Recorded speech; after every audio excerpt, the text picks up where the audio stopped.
శుభకరమైన మేలులతో ఆయన తల ఎత్తబోతున్నాడు అని నమ్మిన ప్రతి ఒక్కరి జీవితంలో ఆయన కార్యం చేయబోతున్నాడు.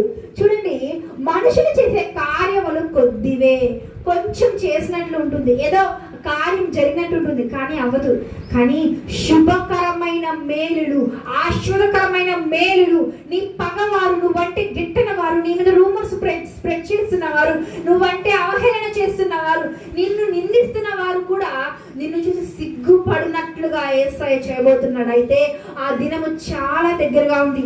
అనుకుంటున్నావేమో ఈ రోజు నా రోజు, అనుకుంటున్నావేమో ఈ రోజు నా రోజు, ఇది నాది, ఇది నేను విన్ అయ్యాను ఈ రోజు అని. నువ్వు విన్ అయినట్టు కనిపించినా అది మాత్రము విజయము కాదు. ఎందుకంటే దేవుని బిడ్డలకు ఆయన చేస్తున్న వాగ్దానం ఏంటంటే, నీ పగవారు నిన్ను చూసి సిగ్గుపడినట్లుగా శుభకరమైన కార్యములు నీ జీవితంలో ఆయన చేయబోతున్నాడు. ఈ రోజు దేవుడు నీతో మాట్లాడుతున్నాడు. నేనే నిన్ను ఆదరిస్తాను, నేనే నిన్ను